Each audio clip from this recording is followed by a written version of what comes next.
नन्हा शहजादा एक शर्मीली शहजादी से मिला था। वो घंटों महल के बागों में छुपन छुपाई खेलते और एक दूसरे को अपने ख्वाब सुनाते थे। बादलों के पार एक ऐसी सल्तनत आबाद थी जहाँ की दीवारें सफेद संगमरमर से और छतें खालिस सोने से बनी थी। इस शहर के दिल में क्रिस्टल फाउंटेन धड़कता था, जिसका जादुई हीरा पूरी रियासत को रोशनी और जिंदगी फराहम करता था। यहाँ के आदिल बादशाह एडवर्ड और मलिका सोफिया ने बरसों अपनी रियाया को एक खानदान की तरह पाला था। उनकी बड़ी बेटी शहजादी एलारा अपनी शाही शान शौकत और गुरूर के लिए जानी जाती थी, लेकिन सबकी नजरें उस वक्त थम गईं, जब शहजादी आइजाबेला नमूदार हुई, जिसके चेहरे का नूर हीरे की रोशनी को भी मात दे देता था। वो न सिर्फ खूबसूरत ही बल्कि रियासत के नक्शों और कदीम किताबों के मुतालिया में घंटों मसरूफ रहती थी। शहजादी आइजाबेला अक्सर आम लिबास में महल से बाहर निकलती ताकि अपनी रियाया के दुख सुख बांट सके। उसकी सखावत की कहानियां हर घर में ज़बान-ए-ज़याम थी, जो उसे अवाम का असल हुक्मरान बनाती थी। रियासत की सालगिरह के मौके पर एक अजीम और शान जश्न का एहतमाम किया गया, जहां दूर दूर से मुअज्जिज़ीन आए थे। उस रात बादशाह ने सबके सामने ऐलान किया कि आइजाबेला ही इस सल्तनत के रोशन मुस्तकबिल की जामिन है। लेकिन खुशी के इन लम्हों में एक कोने में छुपा हसद खामोशी से परवान चढ़ रहा था। इसी रात महल की दीवारों के पीछे एक अजनबी साया नमूदार हुआ, जिसके इरादे खतरनाक थे। जश्न की रौनकें एलारा के दिल की आग को ठंडा न कर सकीं। वो अपने कमरे में अकेली अपनी किस्मत पर आंसू बहा रही थी। अचानक कमरे की फिजा बोझल हो गई और धुएं के बादलों से एक पुरस्कार औरत नमूदार हुई। अचानक कमरे के चरागों की लरसती हुई लौ मद्धम पड़ गई और दीवारों पर लगी तस्वीरें कांपने लगी। फर्श से सियाह धुआं उठा और एक ऐसी हस्ती नमूदार हुई जिसका तसव्वुर भी एलारा के लिए लर्ज़ाखेज था। शहजादी के चेहरे पर हवाइयां उड़ने लगी और वो खौफ के मारे पीछे हटते हुए दीवार से जा लगी। जादूगरनी ने अपनी लंबी उंगलियां एलारा के चेहरे के करीब लाईं, जैसे वो उसके खौफ से लुत्फ अंदोज हो रही हो। मोर्गाना की आवाज किसी जहरीले सांप की तरह थी, जिसने एलारा के खौफ को आहिस्ता आहिस्ता इक्तिदार के लालच में बदलना शुरू किया। मोर्गाना ने अपनी छड़ी फिजा में लहराई और कमरे के अंधेरे में सुनहरी और अरगवानी जादुई लहरें नाचने लगी। जादू के इन ज़रात ने एक तस्वीर की शक्ल इख्तियार कर ली, जिसमें एलारा को एडोरिया के तख्त पर बैठे दिखाया गया। दूसरी तरफ जादूगरनी ने उसे वो मंजर दिखाया जहां आइजाबेला को सल्तनत से बेदखल किया जा रहा था।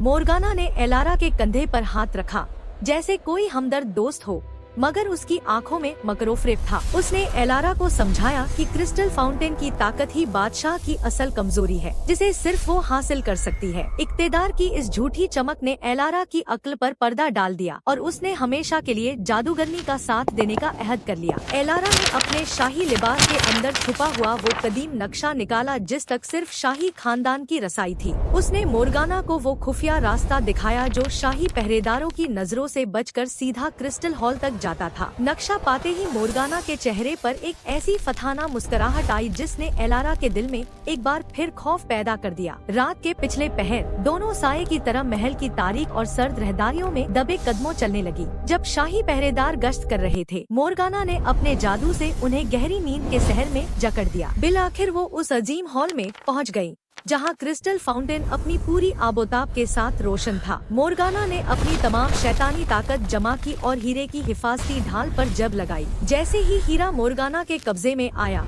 पूरे एडोरिया की रोशनी गुल हो गई और एक पुरस्कार खामोशी छा गई। अगली सुबह जब सूरज निकला तो एडोरिया की वो चमक गायब थी। क्रिस्टल फाउंटेन के बगैर पूरी सल्तनत बेजान लग रही थी। लोग अपने घरों से बाहर निकल आए, खौफजदा और परेशान, क्योंकि उनकी जिंदगी का मंबा खामोश हो चुका था। जब बादशाह हॉल में पहुंचे और हीरे को गायब पाया तो उनके पैरों तले से जमीन निकल गई। इससे पहले की तलाशी शुरू होती, मोर्गाना ने जादू के जरिए हीरे का एक छोटा सा टुकड़ा और नक्शा आइजाबेला के कमरे में छुपा दिया। शहजादी आइजाबेला अभी नींद से बेदार ही हुई थी कि शाही पहरेदार तलाशी के लिए उसके कमरे में दाखिल हो गए। जैसे ही वो नक्शा और हीरा बरामद हुआ, महल की दीवारें हसरत और अफसोस से गूंज उठी। बादशाह की वो बेटी, जो कल तक सल्तनत का फख्र थी, आज एक मुजरिम की तरह बेड़ियों में जकड़ी जा रही थी। दूर खड़ी एलारा ये मंजर देख रही थी। उसके चेहरे पर दुख का नकाब था, मगर आंखों में जीत की चमक। एडोरिया का शाही दरबार आज तमाशाइयों से भरा हुआ था। मगर फिजा में इंसाफ की जगह संगदिली का राज था। शहजादी आइजाबिला, जिसके सर पर कभी ताज होता था, आज एक आम कैदी की तरह कटहरे में खड़ी थी। मोर्गाना के जेरे असर महल के बासरो-असर अफराद ने ऐसी गवाही दी जिसने आइजाबिला के खिलाफ मुकदमा मजीद मजबूत कर दिया। बोझल दिल और लरसती आवाज के साथ बादशाह ने अपनी ही बेटी को अंधेरी कोठरी में ताहिया कैद की सजा सुना दी। अभी सिपाही आइजाबिला को ले जाने ही वाले थे कि दरबार के भारी दरवाजे एक जोरदार धमाके से खुल गए। यह शहजादा जूलियन था, जो हमसाया रियासत से अपनी बचपन की दोस्त की पुकार सुनकर पहुंचा था। उसने बादशाह के सामने झुकने के बजाय बुलंद आवाज में कहा कि वो इस नाइंसाफी को तस्लीम नहीं करता। आइजाबिला की आंखों में पहली बार मायूसी की जगह उम्मीद की चमक नमूदार हुई, क्योंकि कोई तो था जो उस पर यकीन रखता था। दरबार में जब तनाव अपनी हदों को छूने लगा तो वजीर आजम लॉर्ड अलारिक अपने बेटे के हमरा निहायत वकार के साथ दाखिल हुए। उनके पीछे उनका बेटा वलेरिस था, जो अपनी बहादुरी और वफादारी के लिए पूरी रियासत में मशहूर था। लॉर्ड अलारिक ने कमाल दानिशमंदी से बादशाह का गुस्सा ठंडा किया और शहजादे की जुर्रत को सराहा। आइजाबिला ने भरी अदालत में बुलंद आवाज से अपने बेगुनाह होने का ऐलान किया और मुहिम पर जाने की इजाजत मांगी। वजीर आजम ने अपनी वफादारी साबित करने के लिए अपने इकलौते बेटे को शहजादी और शहजादे की हिफाजत के लिए पेश कर दिया।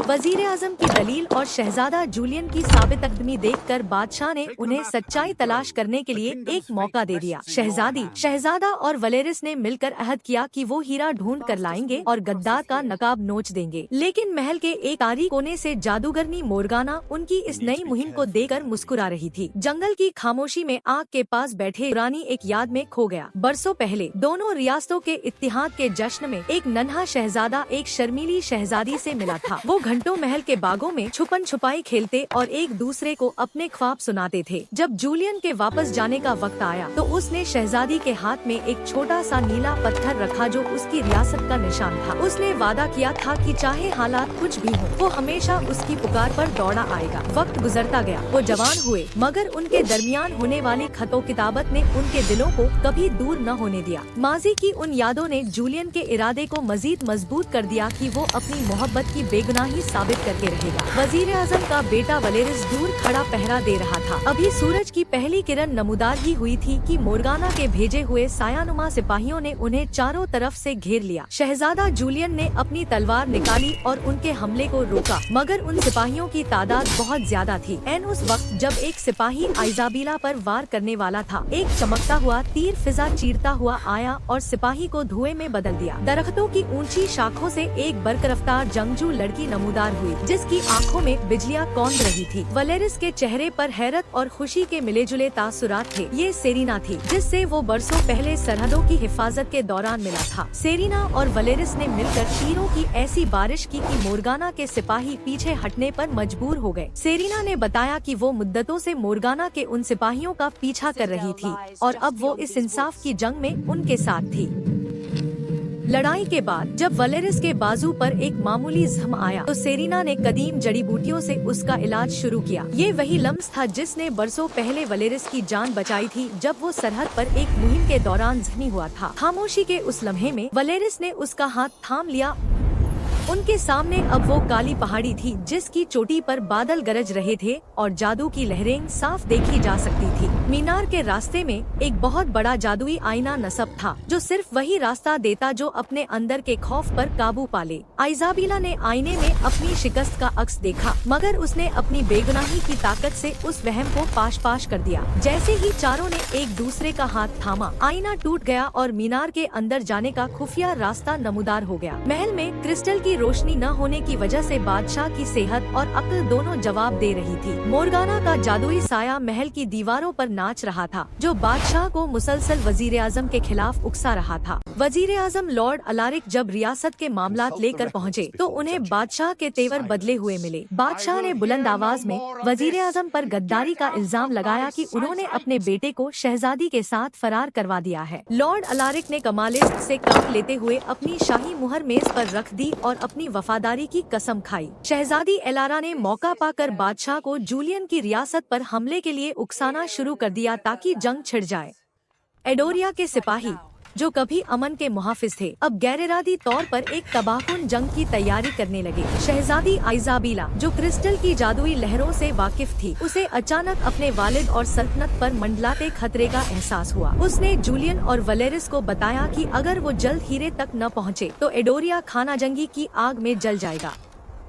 सेरिना ने किले की दीवारों में एक ऐसा रास्ता ढूंढ निकाला जहां से वो खामोशी से अंदर दाखिल हो सकते थे। मीनार के मरकजी हॉल में उनका सामना मोर्गाना के सबसे ताकतवर जादुई मुहाफिज से हुआ, जो आग और धुएं से बना था। जूलियन और वलेरिस ने मुहाफिज को उलझाया, जबकि सेरिना ने अपने तीरों से उसकी जादुई आंख को निशाना बनाया। बिलाखिर वो उस कमरे तक पहुंच गए जहां मोर्गाना क्रिस्टल की ताकत को अपने अंदर जज्ब करने की कोशिश कर रही थी। जादूगरनी ने खखा लगाते हुए उन पर हमला किया, मगर आइजाबेला ने अपनी पाकीज़ा मोहब्बत की ताकत से एक हिफाजती ढाल तैयार कर ली। अब वक्त आ गया था कि वो इस जादुई हीरे को मोर्गाना के चंगुल से आजाद करवाएं और एडोरिया को बचाएं। जैसे ही आइजाबेला ने क्रिस्टल को छुआ, हीरे की असल रोशनी ने जादूगरनी के सियाह जादू को चीरना शुरू कर दिया। जादूगरनी ने अपनी पूरी ताकत समेटी, मगर एक मासूम दिल की ताकत के सामने उसका काला जादू बेअसर साबित हुआ। जब जादूगरनी कमजोर पड़ी तो जूलियन और सेरिना ने एक साथ मिलकर उसके जादुई हाले पर आखिरी वार किया। मोर्गाना के खत्म होते ही वो तारीक मीनार लरज उठा और तेजी से जमीन बोस होने लगा। वलेरिस ने गिरती हुई छत के नीचे से सबको निकाला, जबकि सेरिना ने अपने जादुई परिंदे की मदद से रास्ता दिखाया। अब उनके पास सिर्फ चंद घंटे थे। उन्हें जंग के नक्कारे बजने से पहले एडोरिया पहुंचना था। एडोरिया की सरहद पर दोनों रियासतों की फौजें एक दूसरे के सामने थी। उफक पर 4 सवार नमूदार हुए, जिन्होंने पूरी फौज की तवज्जो अपनी जानिब खींच ली। ऐन उस वक्त जब तलवारें टकराने वाली थी, क्रिस्टल की जादुई रोशनी ने पूरे मैदान जंग को अपनी लपेट में ले लिया। शहजादी ने बुलंद आवाज में अपने वालिद को पुकारा और सबको उसी दरबार में वापस चलने को कहा जहां से नाइंसाफी शुरू हुई थी। जैसे ही आइजाबेला ने क्रिस्टल को उसके असली मकाम पर रखा, हॉल की दीवारों पर माजी के मंजर फिल्म की तरह चलने लगे। सबने देखा कि कैसे जादूगरनी और शहजादी एलारा ने मिलकर हीरा चोरी किया और मासूम आइजाबेला को फंसाया। एलारा ने भागने की कोशिश की, मगर वजीर-ए-आज़म के बेटे वलेरिस ने उसका रास्ता रोक लिया। बादशाह अपनी बेटी के खिलाफ ये सबूत देख कर सकते में आ गए। उनकी आंखें शर्मिंदगी से झुक गईं। बादशाह ने कांपती आवाज में एलारा को सल्तनत से निकालने और जादूगरनी के शरीक इजरम होने की सजा सुनाई। बादशाह ने अपने वफादार वजीर-ए-आज़म लॉर्ड अलारिक से माफी मांगी और उन्हें उनका ओहदा और वकार वापस कर दिया। बादशाह ने शहजादा जूलियन का शुक्रिया अदा किया और उनकी मोहब्बत को सल्तनतों के दरमियान अमन का नया निशान करार दिया। जंगल की मुहाफिज सेरिना को एडोरिया की मुहाफिज का तख्त दिया गया और वलेरिस ने सबके सामने उसका हाथ थाम लिया। आखिरकार दोनों जोड़ों की शादी ने 2 सल्तनतों और जंगल के कबीलों को एक अटूट रिश्ते में बांध दिया।